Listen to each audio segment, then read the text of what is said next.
Ladies and gentlemen, welcome to another episode of Trans JoyCast. I am your host, Kieran, he, him pronouns.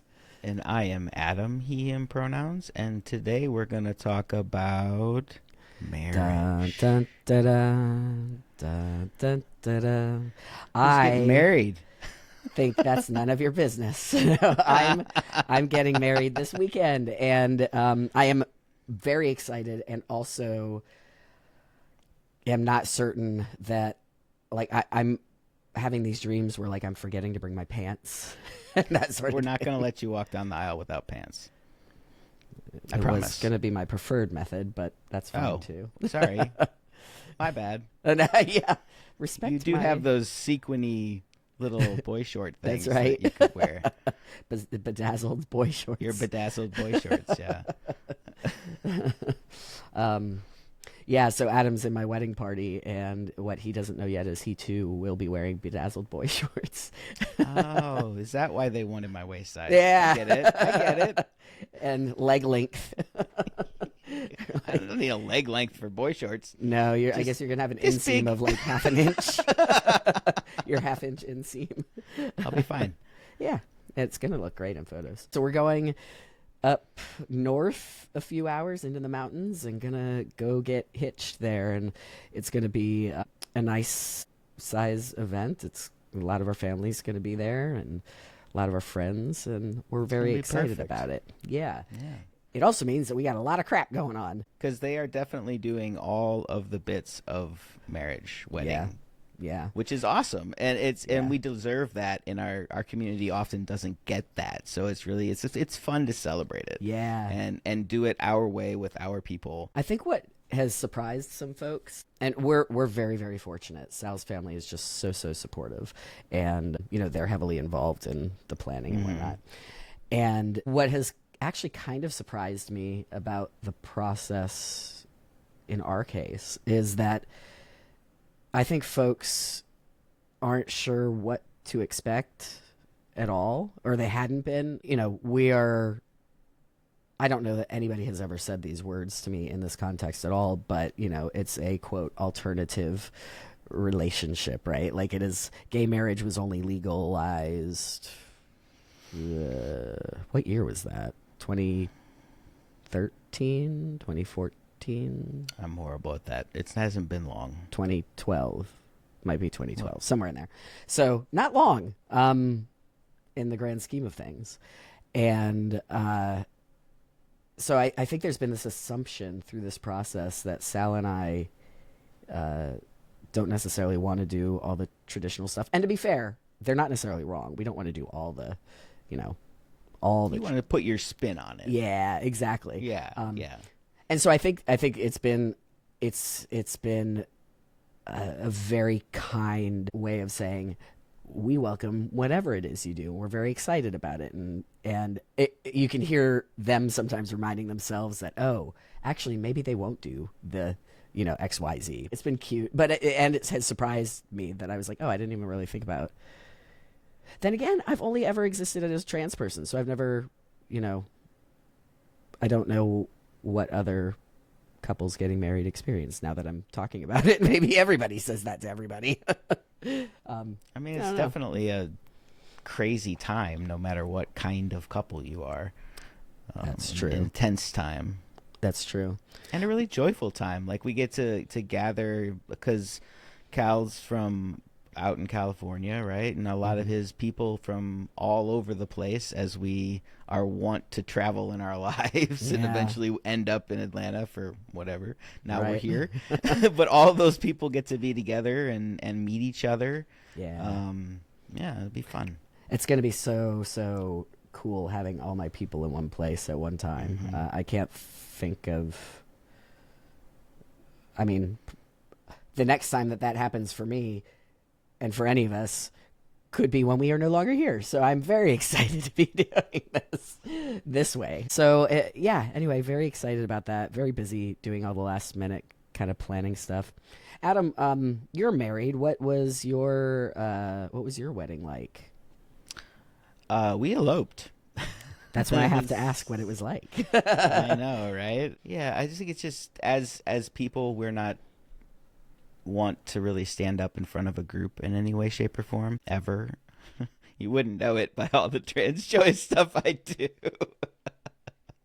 It's a totally different side of Adam, y'all. It is. Yeah, so we decided that we would, we just got like a package at a bed and breakfast that had a cute little arbor thing, and we wrote everything down. The lady didn't do what we told her to do, but it was kind of funny, like mid ceremony, Angela and I just kind of looked at each other and went, all right. Like we spent all this time writing out all these vows on this stuff, and she just kind of went with the natural whatever it was, and we just went, okay. I mean, end result's okay. You're right. It was all going to come out in the wash. Yeah. That's so funny. Oh my gosh. Did you end up reading it to each other later, or? I mean, we wrote, yeah. Cool. But yeah, we had worked on it together anyways. Yeah. So, okay. So we knew, like, but that's kind of funny. That is like that's a little funny. So typically you. You put all this work in, and it's like, well, I guess plans have changed. Okay, fine. I mean, what else you gonna do at that point? Right. No, Stop. Right. Stop everything. We must start over. Yeah. And then a year later, we had a little party at a state park. I rented a taco truck, and we had a little party at a state park. So yeah, I was definitely that was super cute too. Yeah, we're just a little low key in that, and I don't know that either of our families are that formal anyway. Sure. At this point, I think my mom probably would have been, but yeah, she's no longer with us. So we talked about eloping. We talked about doing like a super far destination wedding, kind of would have self-selected and kept things much smaller. Eloping obviously would have been just us and, whatever we decided to do there. Ultimately, I think for us, we had a lot of conversations around it, but a couple of things that came up. One is we knew in particular Sal's family had been looking forward to celebrating this type of a thing for their whole life. Yeah, just wanting the family to be able to celebrate that way. The other part of it is that, we've talked a lot about feeling like, I won't put words in Sal's mouth. They've agreed with this, though, that I think that marriage from a symbolic standpoint is so much about our community. And, Sal and I are going to be the ones that are married, but anybody that knows either of us will have like their fingerprints on that marriage because we exist in a community. We, I've learned how to love other people. I've learned how to love myself through my love of my people. So there's something about wanting to kind of complete that circle with as many of our people that could be there as we could. And who doesn't love a freaking dance party? I'm in it for the dancing. Yeah. I think Angela and I were talking about it because it's a little stressful for those of us who don't understand all the different parts, and we're like, wait, how many outfits do I need? To be fair, I'm not sure how many I need. I know. I'm still not sure. You're not alone. But we were getting everything together, and I'm getting some other stuff together, and I was like, it's going to be a really busy weekend, but it ends with a party. Yeah. Yeah. It starts and ends with a party, so we're good. Exactly. And ideally, my hope is, I think the funniest part of kind of thinking through the planning, it's not funny, haha, but kind of the, like, that you have all these different types of people in your life that have these different personalities, and they've brought different things into your world, and they're all special in their own ways. My wedding party, y'all don't really know each other. Chunks of you know each other, and which is great. One person doesn't know anybody but me, and your hope is that all those folks, and I'm sure it's going to be great. Your hope is that all those folks vibe and can really be present and enjoy themselves. Because I also, through this process, I've been laughing with Adam offline here about the fact that I surround myself with introverts. I'm not sure how and why, but all of my people are introverts. It'll be super fun having all those folks get together and get to know each other. You know, they've each been with me through obviously really formative years in different capacities. And everybody that's in the wedding party on my side I've known for at least a decade, right? Like I've known you all so long. So yeah, it's going to be super, super special to have you all in one place.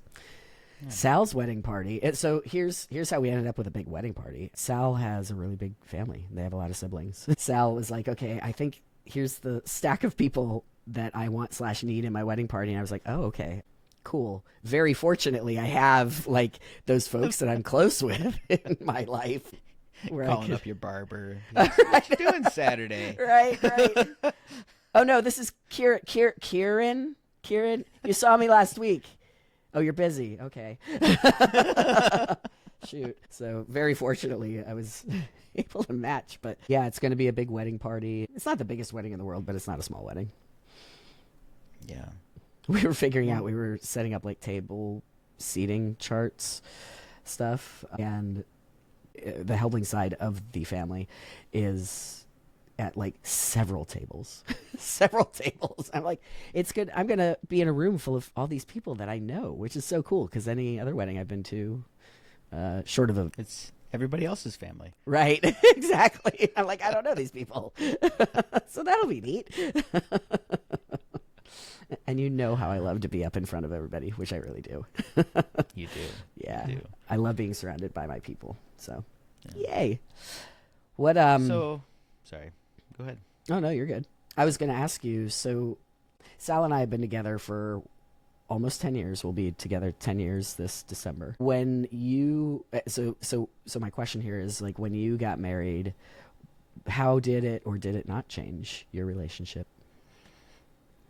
It did not change our relationship much, if any at all, really. Just checking myself. Hold on. Yeah, no, it didn't. It really didn't. It's been a minute. It has been a minute. But we've been together 11 years. So not that much difference really as far as time as a couple. It's just the spot at which we chose to have the party about it. Yeah, sure. It's a little different. Yeah. I have a lot of baggage. We all do. Yeah. We all do. And that's part of why don't we get into some of that? Yeah. As trans people, it's really complicated to figure out who we are, figure out who we want to date, figure out how to do that. Yeah. And then I loved how you said the figuring out who we are, because, when you get into a relationship with anybody, no matter what kind of a relationship it is, you are also figuring out who you are within that relationship. That's true at work. That's true with friends. That's true in romantic and aromantic relationships alike. So, and I don't know, me as a trans kid, I think I learned masking really, really quick. Like, this is how I act in a certain scenario, in a certain group, in a certain whatever, so that I don't get sideways looks. Like, this is, and then I think when I was in my, late teens, early 20s, it was kind of, I didn't understand that I was morphing into a partner instead of like actually being myself, because I didn't yet know who I was. Like I always tell people when I started therapy, I was like, excuse me, you're going to have to define that feeling. Adam and I have talked a lot. We have that in common. But I couldn't have even told you really what my favorite foods were. Like I was that just whatever you want, whatever everybody else needs and wants. And it takes some digging to get through that, which is a gift for us as trans people, because I'm sure a lot of other people need to do that as well and don't get the opportunity or aren't forced into thinking that deeply about it. There's I do think, and maybe we've talked about, certainly you and I have off the podcast talked about this. Not sure if we brought it up on the podcast or not.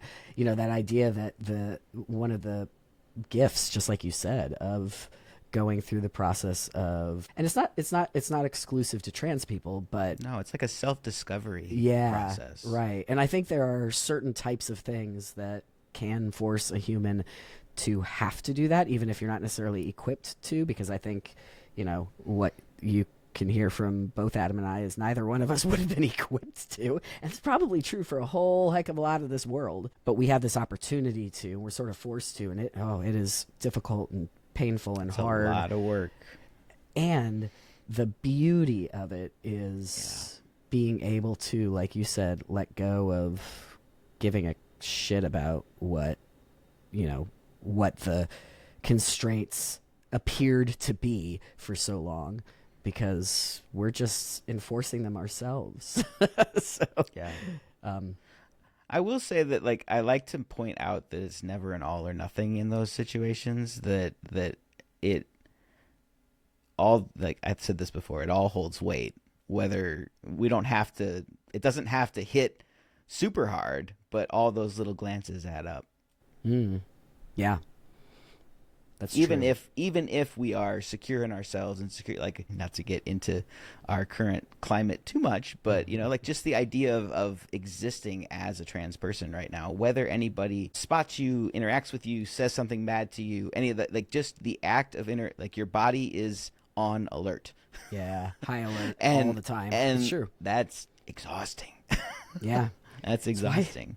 That's why I can't lose this bit of weight that I hold on to, there's a literal chemical response. Yeah. No, it's true. It's true. What were you going to say? That's why what? I don't know.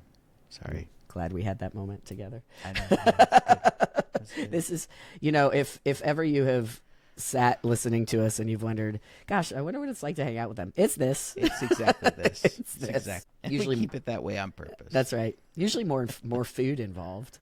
Fair. In person, anyway. Yeah, I love what you said about all that. For my relationship, so I came out as gay in 2000, I think, or 2001. Might have been 2001. Okay. So that's when I was coming out as trans. Yeah, so at the time, you would remember, and look, we're fortunate that it was as good as it was when we were coming out in those spaces. And it was still tough. It was still, I was the first person in my university that I knew of that was, well, let me say it this way. I was in a marching band that was pretty big, and I didn't know anybody that was gay in the marching band, which is like crazy now to think about. I knew one person in high school, I think I've mentioned in other episodes, in a school that had 4,000 kids. So, it didn't have any other thing to look at to say, okay, this is how you go about doing this.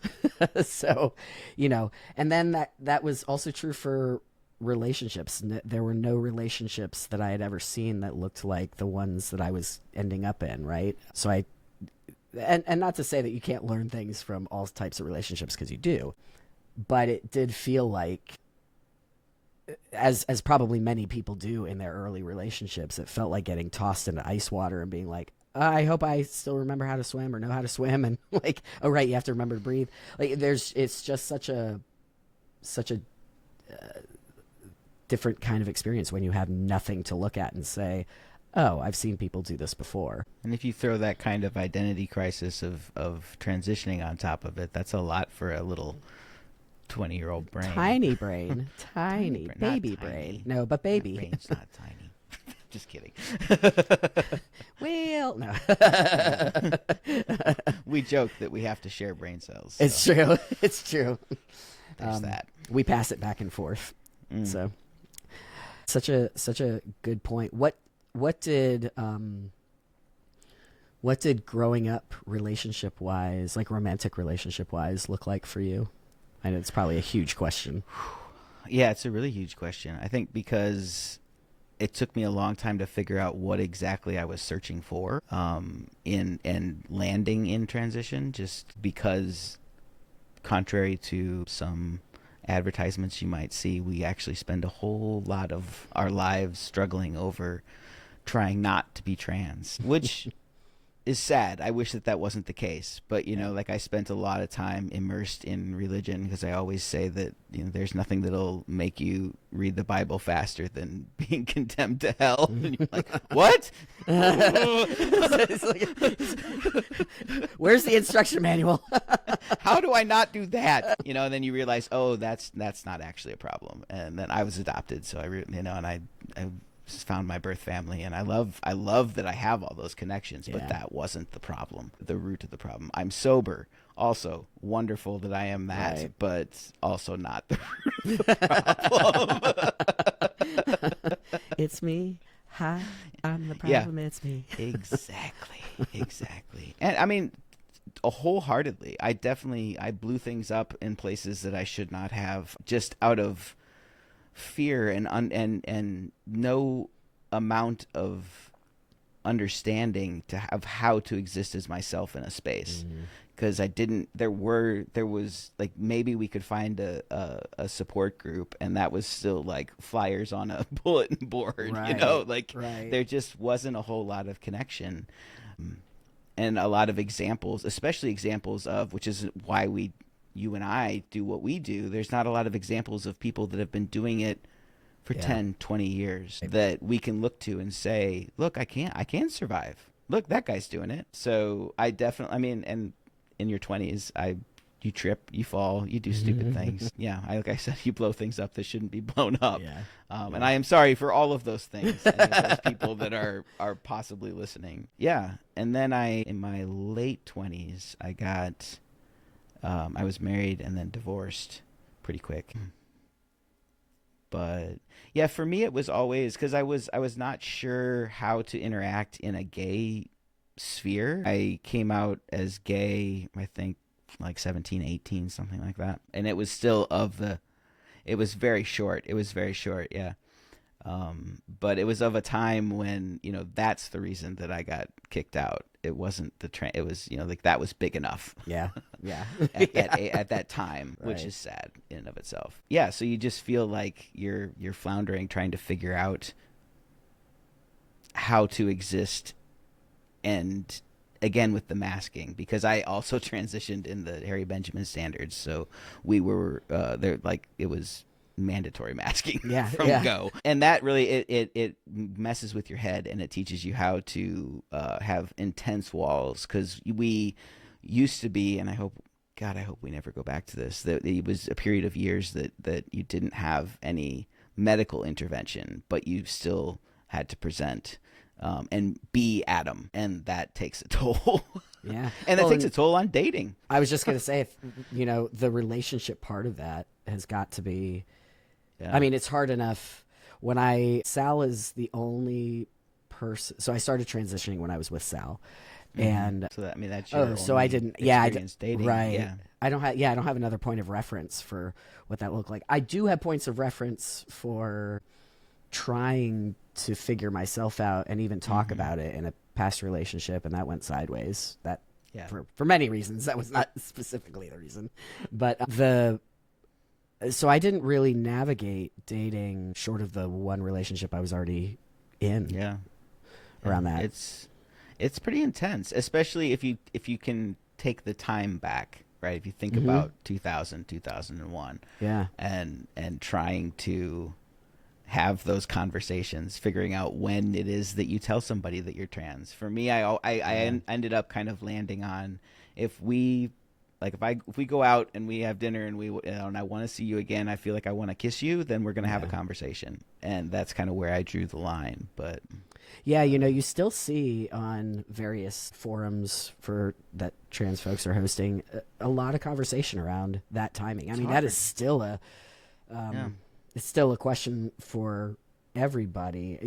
My situation, Sal would have to tell you, because I don't fully remember exactly how this was, but Sal, I think, knew or suspected pretty early. I was at a point where I was like, I had gotten divorced. I had been out of that relationship for a little while, and I was ready to start dealing with that relationship trauma. Took a little bit of work on its own. And then I was like, well, I know that I've got to figure out this gender thing for myself, but I can't get there yet. I just knew, right? I was like, my plate is just so full, I can't do it right this second. So I'm not sure at what point I would have necessarily shared that struggle with Sal, but they knew. Right. They knew. So that, it's always that really so hard simplified things. I get all twisted up in my head a lot just about when people ask, well, how long have you been transitioned? It's like Forever. my whole life. You guys. Right. My whole life. Yeah, yeah, exactly. When did I put words to it? That's one question. When did I put medicine on it? Yeah. When did I tell people about it? I mean, truth be told, like Adam and I come out all the time still, which is interesting. Daily basis. Yeah. So, relationship wise, that, as you're trying to figure yourself out and you're figuring out other people, I found for me something that I can look back and realize is that in the relationships that I was in, I was never able to fully bring myself to them prior to the one I'm in, because I didn't, to your point, like, and it wasn't nefarious. It wasn't intentional. Of course not. I didn't know myself. And I did a lot of, just like you said, that masking. It's that I was hyper accommodating. I was just, whatever you want. And truly, and it wasn't that I was like rolling my eyes about being accommodating. It's that really I was so non-confrontational and very willing, and that's the further down the pipe side of it. But it starts from a place of like, I don't want to take up too much space, and also, I'll defer to you. That's fine, and just trying not to rock a boat. Now, I think for me it was like my mom, like her constant refrain, and I know that she meant well, but her constant refrain was, "No one's going to love you. Like, who's going to love you?" Which for parents, that's not what you say. Yeah, don't do that. But don't do that. Don't do that. No. But like that was always in my head. And it's like, oh, you like me? Then I have to do all the things that make you happy. I have to do all the things. And hold on for dear doesn't life. Make anybody happy, because nobody actually wants to be in a relationship that way. Right. Realistically, unless you're, I don't know, a sociopath, but right. I suppose a narcissist, maybe. Like, yes, please accommodate me. Yeah, one of the things that I need in a relationship is that not arguing. That's not where I'm going with this, but that differing of minds. I like that Sal has a different perspective on things. We're usually pretty aligned certainly when it comes to things around values and whatnot. We are aligned, absolutely. And then when it comes to like different types of life experience, we both bring a different perspective, and I love that because I grow from it. Mm-hmm. It's and it's not confrontational. It's just offering a different perspective.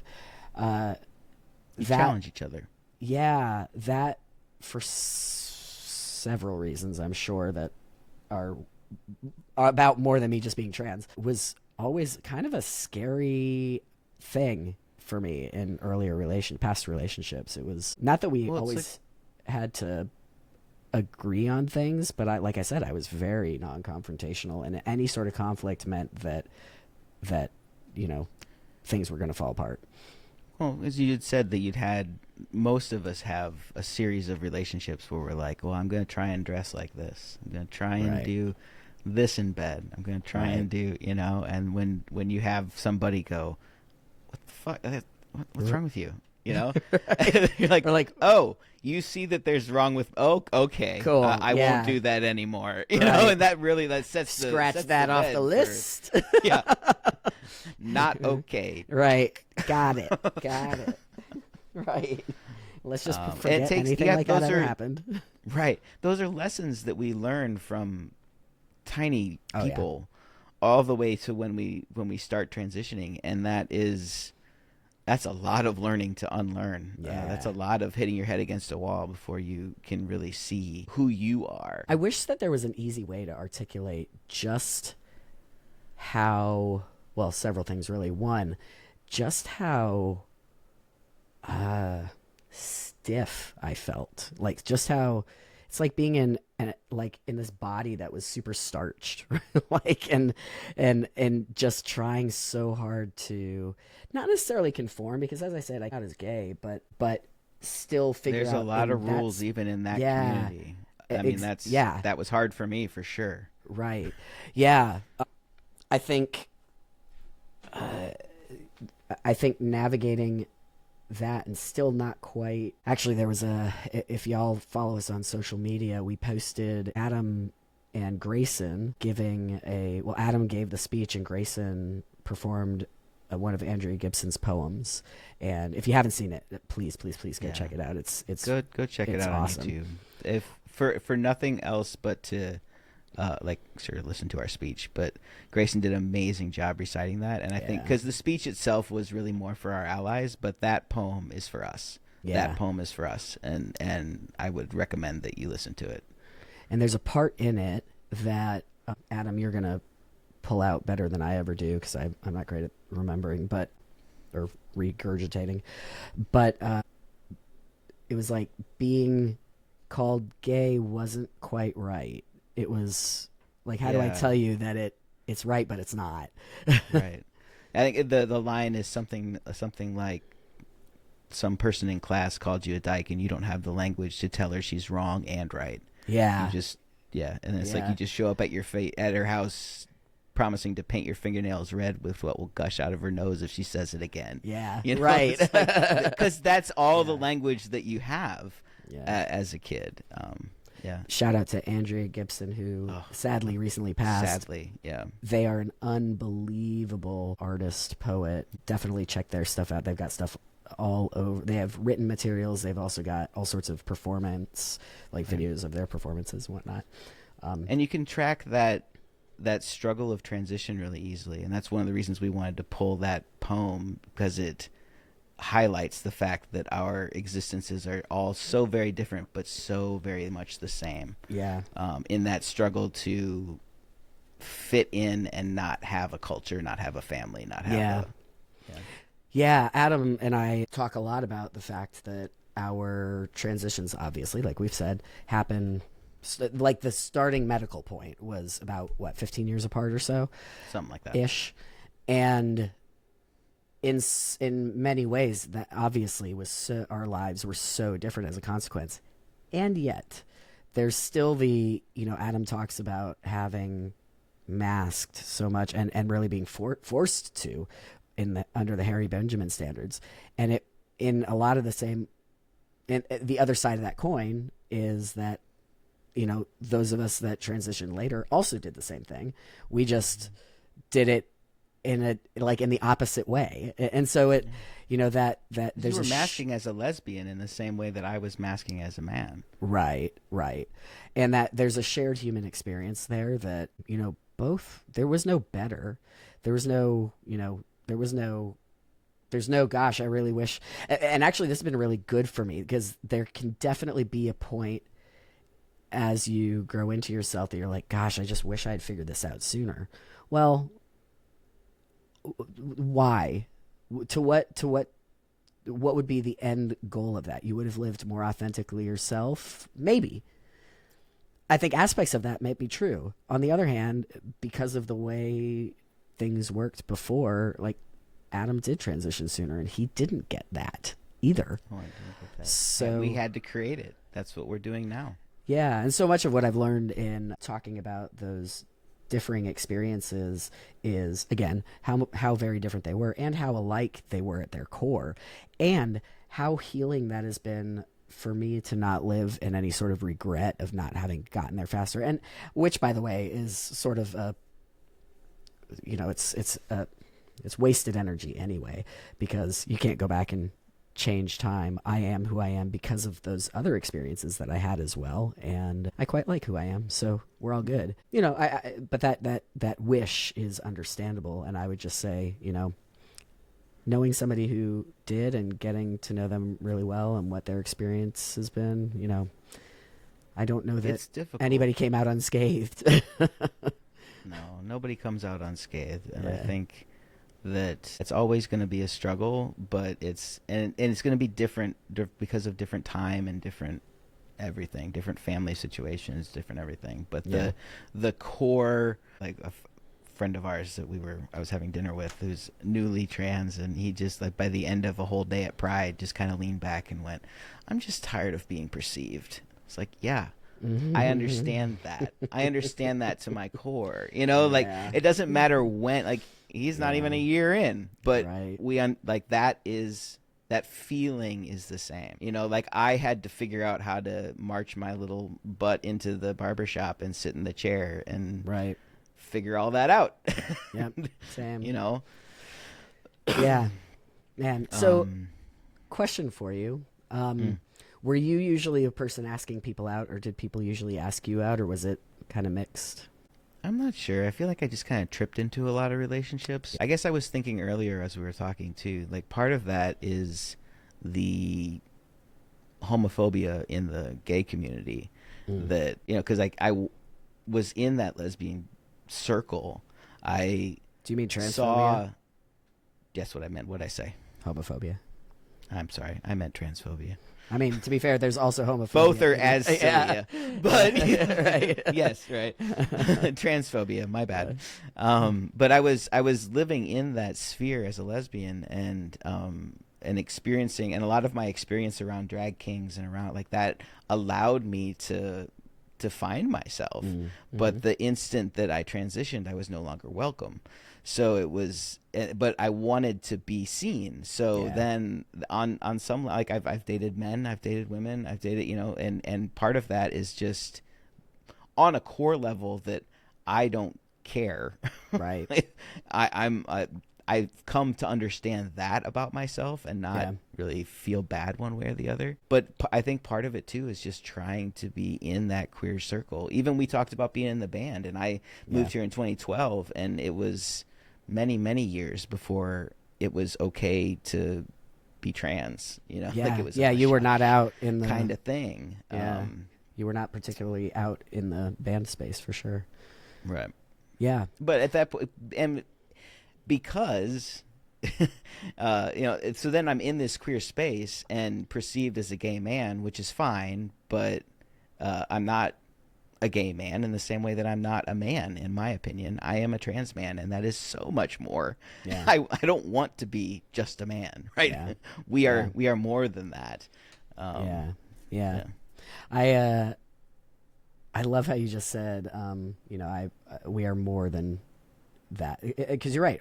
And those experiences, the experiences pre-medical transition, and for anybody listening that isn't trans or hasn't yet done any sort of medical transition, it's not like, I want to be clear, it's not like a light switch gets flipped, but it can be a really easy way to delineate just time. Say pre-medical transition, pre-social transition, whatever. I was going to say something very profound, ladies and gentlemen.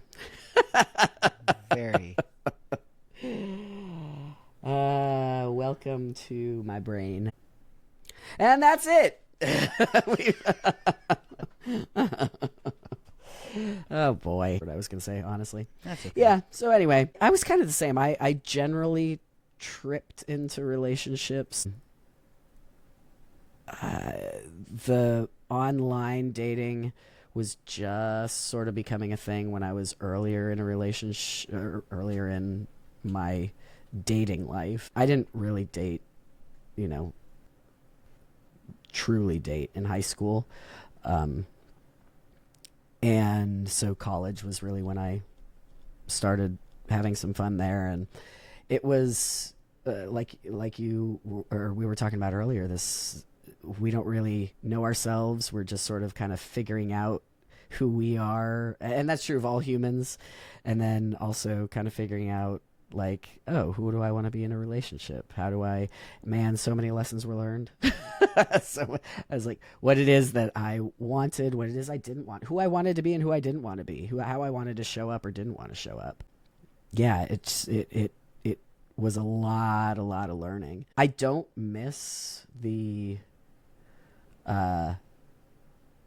there's a lot of fun things about the very early stages of dating, and I don't miss some of the anxiety of, like, is this thing going to work out? Is this going to be, is this how I want to show up in this space? Is this, all of that stuff that you're figuring out before you really know each other pretty well. I don't miss that. So for me, that kind of early dating, well, yeah, I always sort of fell into relationships. Online dating wasn't quite. I mean, you might meet people from chat rooms, but it wasn't like there were not apps, and the apps were not a thing yet. So yeah, you definitely got emails every day. Yeah. If you did I remember doing online dating and just emails. Like I'd rush home from work to get the email. You've got mail. Yeah, or my first cell phone that could text so that I could talk to her during the day. Right. Oh, is that why you got the first cell phone? No, it was for work, so no. Oh, okay. It was an upgrade from my beeper. I am that old. I should stop talking. Go ahead. Wow. He is that old, ladies and gentlemen. Ladies and gentlemen. Oh, boy. I met folks through the activities I was doing, usually. I shouldn't say usually, always. I always met people through the stuff I was doing. And, made mistakes, had a good time, had a bad time, just like everybody else. Yeah. I will say there's something interesting about, because you and Sal are obviously, you're going to get married, so you're not going to have to worry about this. But like part of my relationships always, it would like kind of tumble into a normality that sometimes, in my opinion, it felt like people liked the edginess of being trans at first. And then it was, in reality, I'm just a carpenter. Right? So you're just a carpenter's wife, which is not that exciting in the grand scheme of the world. Mary would have something to say about that. Yeah, but that's not, really something just to cast away the what it does to the identity of your partner and what they're expecting, especially if they're used to dating women or they're used to, it can be. It's best to have those conversations and give it the space and talk about it.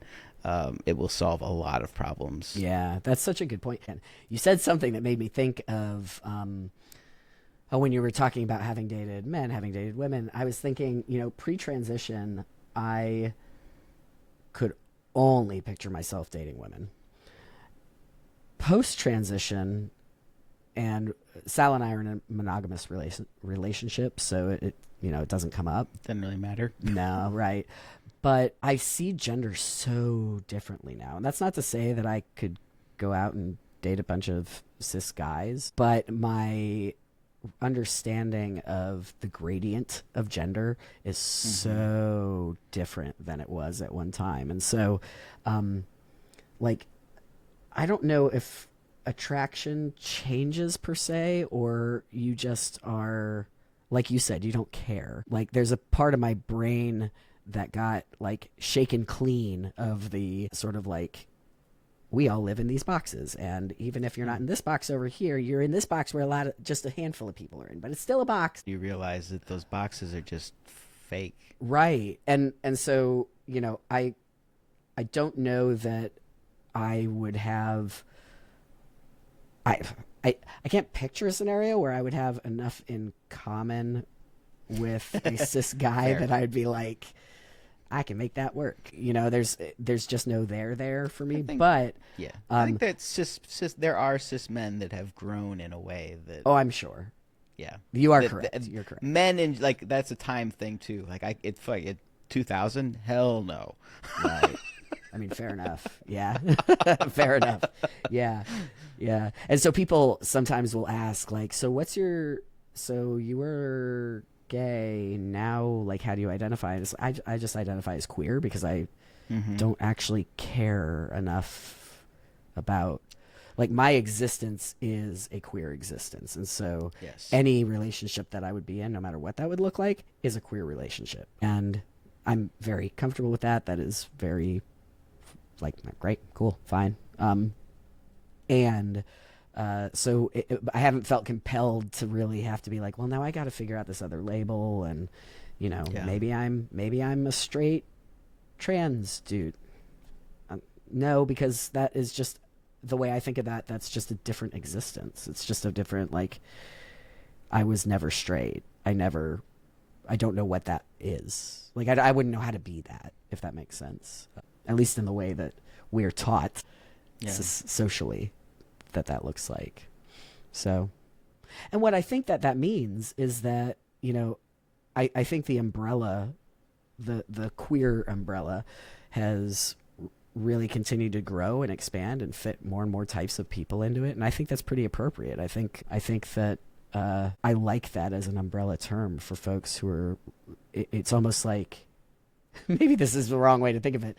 And I'm questioning myself before I open my mouth, but that you can say, the heteronormative stuff that we were all fed throughout our childhoods, throughout now, that's just not how I live, and it's not how I want to live. And so I'm, I fit under a queer umbrella.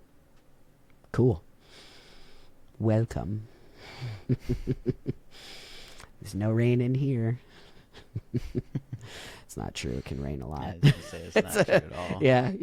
I know somebody who mostly entirely dated men for years and years and years and years. And I think had sort of romanticized this idea of like, gosh, life would be easier if I dated women. And eventually they did start dating women. She did start dating women. And found out, nope, no easier. Relationships are complicated. Exactly. Exactly. They are. They're hard. Humans doing human things. Mm-hmm. We're obnoxious. We all have baggage. We all have stuff we have or have not worked through. It's a real joy. So I say this because I've lived that life, to be clear. I have not. Everything, Adam, that you've heard is true. It's as bad as you think. No, I think that as you learn and grow and get outside of those boxes and break down more of those walls and more and more and more, like, you just can't put it all back because it doesn't fit in the tiny box that society gives us. It just doesn't fit. But true. that's and I don't know. I think that everybody's relationships or their life, their progression is that you walk into, or hopefully you're learning as you go, so that when you do find your person, it's not that difficult because you have the skills to communicate. And the trick is finding somebody else who's in that same space as you. I didn't say it was easy. Yeah. So once you're there, you have to find somebody else who's there. I have seen, with myself too.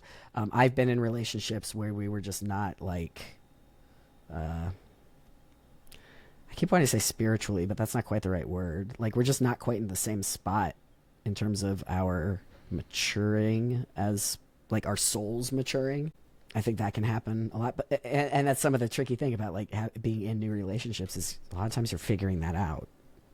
You don't know that. Well, right of course away. you are, and especially as trans men, or just trans people in general. But for us as trans men, just the idea that transition is not stagnant. It's not a switch in time that we have that now it's all different, or it's all better. Like, we have talked over the years, because you've known me from Go, so we've watched that progress, and there are different stages in our transitions. 5-6 years in is really lonely because the world is perceiving you as a cis man, and it's hard to figure out what to do with that. And so your relationship has different layers that other people's relationships don't have.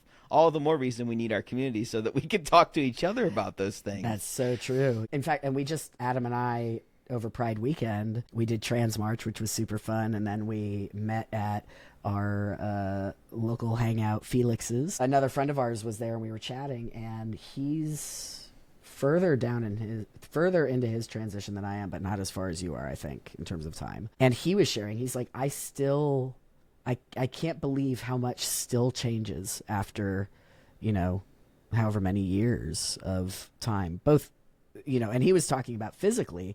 I've talked to Adam very recently. We talk a lot about how, for me, the hardest. So I don't know if I've mentioned this on the show before or not. For me, I had a lot of assumptions going in, just as we all do. We try to be as prepared as we can going into to medically transitioning and socially transitioning, I had ideas about what was going to be difficult because there, I don't know where I got those ideas from. I think so, obviously some of it was assumption and like just sort of inferring, but some of it is, I think, the media that I ever had access to, which was very limited. And so, you have these assumptions about what parts of transitioning are going to be difficult. And it turns out that, some of the things that I assumed would be difficult, many of them were, some of them weren't. And I was not at all prepared for what challenges I would experience after I was being perceived as cis male. The way on the surface that can sound like such a privileged comment, and in some ways it absolutely is. Adam, we still have to continue to grow and figure ourselves out. Yeah, well, and that's just it, right? It's now I go into spaces and I'm received differently than I ever was. I'm the same human in most respects, right? Like my soul is the same. I am more confident. I am, whatever these things are that we all hopefully grow into as we grow. But I can absolutely feel how I walk. My experience in a queer bar, gay or lesbian bar, is different than it ever was. I will never be able to walk into those spaces the way that I once could. And those were comfortable spaces for me. And that's not that they're not now. It's that I have to reorient myself to what the new, quote, new normal is. And it's, again, like I said before, it's not like a light switch flips. It's like a radio dial that's slowly getting turned. And at some point I realized, I'm just not getting received the way that I used to. And I'm not being seen the way that I used to. And now if I let myself dwell on it, it can feel like there's less space for me to fit in, which is funny because I didn't really dwell on that when I was trying to figure out, okay, is this the right path? And ultimately I had to do it, right? The thought was, how am I going to make it through this transition? How am I going to stay safe? How am I blah, blah, blah, blah, blah. I couldn't even get to the point where I was thinking about just, quote, my regular relationships with people and my regular date. How are you going to right. What's it going to be like making new friends? It, in a lot of ways, it was easier to make new close relationships. And I'm not convinced that that's anything that's changed with me. I think it is, it is that I continue in many spaces. I've continued to show up the way that I always had, but it's not like the socially comfortable thing for folks who, have always dealt with, the rest of society the way that we all have. And so, I'm probably not explaining it exactly the way it happens, but to your point, like it's very, very lonely. It can be very lonely. And so, I think something I was going to ask you, Adam, and maybe I can kick this off, is like, what advice would we give to people who are trans, or maybe they're not trans but are dating trans folks? I think the first kind of thing that I was going to say just a moment ago is be patient and open-minded with yourself. And that's true. I would say that's true for any party. Be patient and open-minded with yourself, and do your best to let go of any expectations that have, because all these expectations we have about what relationships should look like, can look like, how you need to be in them, et cetera, come from, there's so much artificial information out there about relationships, right? Like social media is so curated. And if you're watching, if you're following folks who make a living off of, or make money off of putting their relationship on social media, that's not real. TV shows aren't real. The media is, showing you the most sensationalized versions of things that are going on in the world. And a lot of that's not real. So just be open-minded and patient with yourself and the folks that you're, interested in building relationships with. Mm-hmm. Try to let go of any expectations, any preconceived notions that you've had about Yeah. what a relationship is supposed to be and be yourself in it. Yeah. I mean, I would challenge that in agreement. Grayson and I were talking the other day just about like trying to define what it is to, not just the other day, but just over time, what it is to define a man, what it is to define a good man, like what is that characteristic. And I just keep coming back to, there isn't a characteristic that defines a good man that doesn't define a good human being. And in the same way that there isn't a characteristic that doesn't define a good relationship with a trans person, that doesn't just define a good relationship. Those skills are universal. And to your point, then that takes away, like, it, I'm not trying to be a man. I don't want to be a man. That is less than I am. I am a trans man. I like that. That is less than I am. Mm-hmm. And to be clear to any cis men or people that love them out there, you are also more than that. Yes. You are also more than that. You are more than that box that society told you Yeah. is a cis man. Right. Exactly. Yes. Exactly. And these things, I think, tend to, I mean, in so many ways, we could have 18 podcast episodes about this, you know, in so many ways that confines us and what our relationships could be and should be, you know. There's just so much freedom in letting go of what's expected. You know, the other thing that I do know, though, again, I keep using this switch getting flipped analogy, but you can't just flip the switch and be like, oh, I don't believe in the things that are out that I've been taught anymore. That's not how that works. You may even intellectually want to not believe those things, and yet we're so hardwired for it.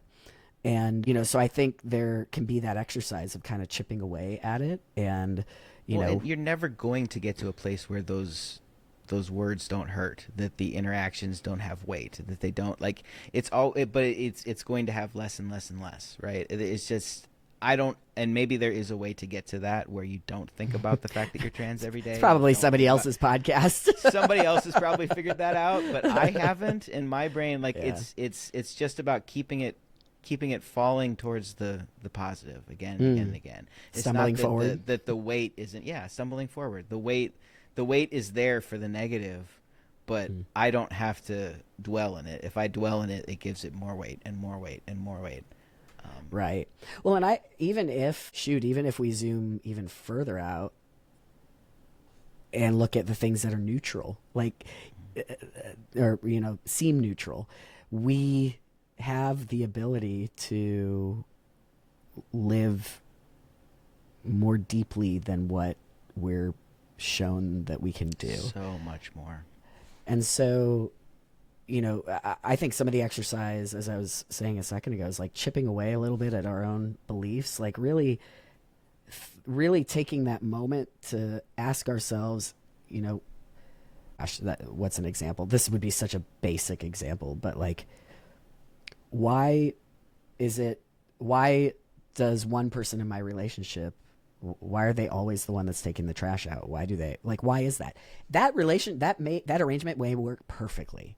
That may absolutely be just fine. And wondering about why it is the way it is, you're just sort of starting to think about, okay, well, that's just what we both saw our families doing. And, you know, you can kind of follow the thread of how you get to a place. Again, doesn't mean that place is wrong. There's lots of practical reasons that we do the things we do. Giving yourself that space to challenge it, though, I think is an exercise of freedom that we don't allow ourselves a lot of times. And it's essential. It's absolutely essential to really experience life, all of it. Yeah. Until and that is the beauty of us, that we can see through all of those charades that society gives us. Yeah. We can be so free. We can be so free. I do. And so can all of our cis family and friends, exactly. right? Exactly. Like they really, really can, if we just allow the rules to break.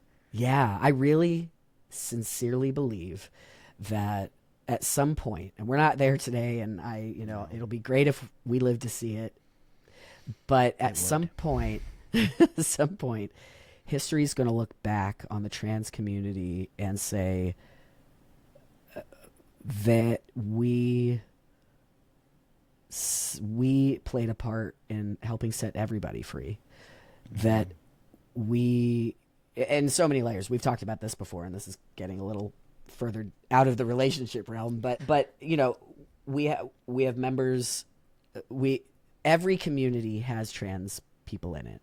And so when we are doing the work for the trans community, we're doing the work for every community.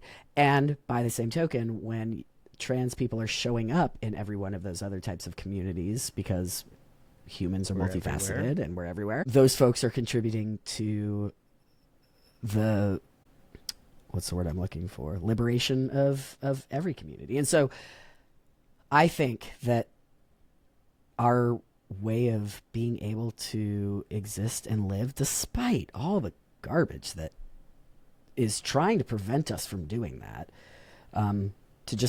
trying to prevent us from just simply living beautifully. I really think that someday history is going to look back and say, you know,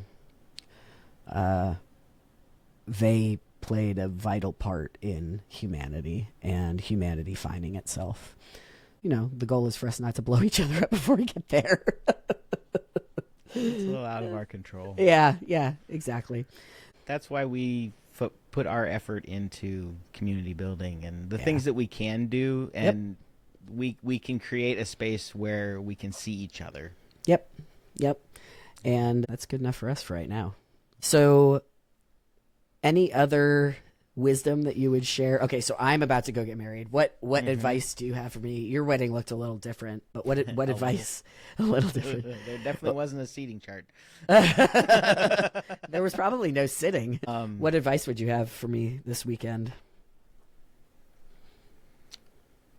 It doesn't have to go perfect. It doesn't have to be perfect. You know, like, it will be whatever it is if you allow it to be. That's one. Two, if you have somebody that can, like, not somebody in your wedding party, not somebody that just some extra. That's Adam saying, not me. Well, not me. No. But like some extra person that is reliable enough that you can just say, if you have a question, ask this person, because I'm checked out. See ya. Yeah. I'm going to the bar.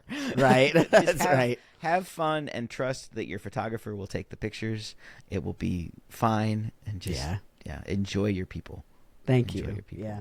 Very fortunately, Sal and I are both pretty, like, we're not, in most scenarios, we're not perfectionists. And, like, we've got kids that are going to be, we've got a little flower girl, and we've got ring bearers, and we got the kid bringing a bowl up. And we're like, we've been telling their parents, whatever happens is fine. We are not stressed even a little bit about it. It'll make a fun story later. And that's, I mean, that is something that's really nice about being a little bit further along in life. You know, I don't know if I was in my mid-20s, if I would have that same take. I probably would be a more uptight. Well, I don't know. But you haven't done as much work breaking down the barriers. And what actually matters? Exactly. Well, what matters, you haven't defined that yet. Exactly. And so I would have probably focused on some of the wrong things just unknowingly. So that would be fun. And then what advice do you have for us in our first year of marriage? First year of marriage. I mean, so I have a little, like, scrapbook that I have and I at Christmas I do a page of, like, what we did that year, basically. Not like everything, just us, right? It's the book from Up. It's one of those books, that's right? So cute. I love that. But I just keep track of those things. Not the, you bought a house, you bought but those are important. But, like, you went on this goofy trip and you found this weird thing at the thrift store, and you know, like, just fun stuff, and keep track of it. I love it. But I think you guys you're fine, as long as, because you already know how to talk to each other. That's the biggest one. Yeah, that's true. As one of the benefits of waiting this long to get married is it's either working or it's not by this point. Yeah. Well, I appreciate that. That's great. We're going to have a great time, and I'm certain we'll tell you all about it after whenever our next podcast is. We'll have a lot to catch everybody up on. Hopefully it's all, I know that we'll have funny stories, and hopefully everybody returns in one piece. It'll be great. It'll be great. All right. Let's see.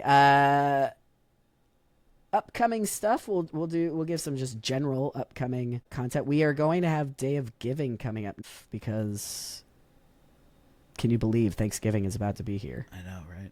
We would love if you all kept us in mind on the Day of Giving that happens after Thanksgiving.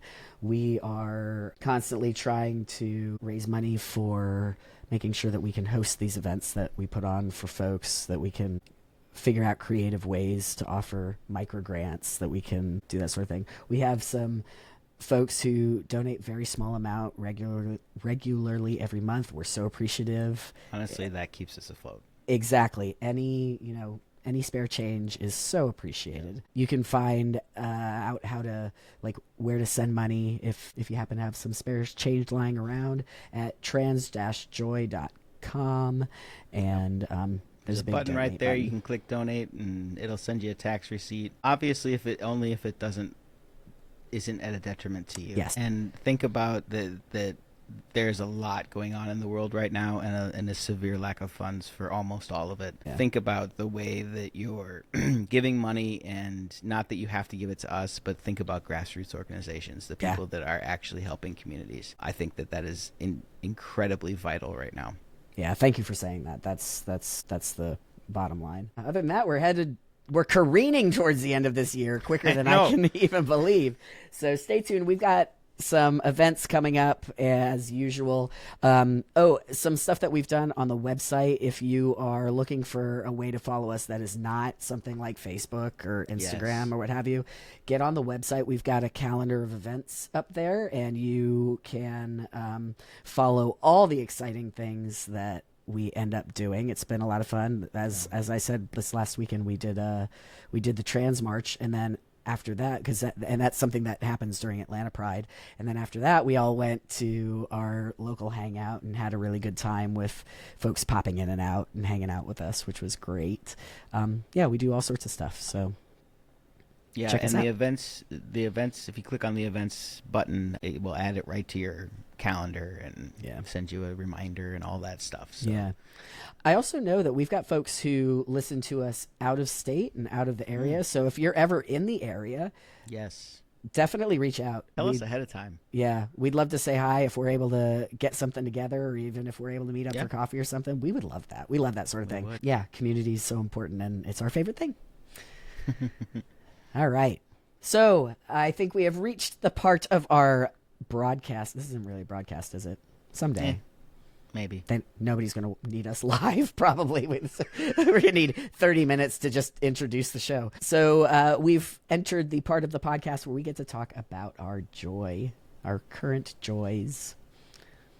What's going on for you, Adam? What are you joyful about? For me, I mean, this whole entire thing is about getting ready for your wedding, so there's that. But I mean, it's important for me. My wife and I are very entwined in being dependent on the government, and the government is shut down at the moment, and there's a lot of stress involved in that, and there's just stress involved from being a trans person in America, and all of that is really, really heavy, and all the more reason to pause and party with our friends. It's really, really important. So I'm very much looking forward to that.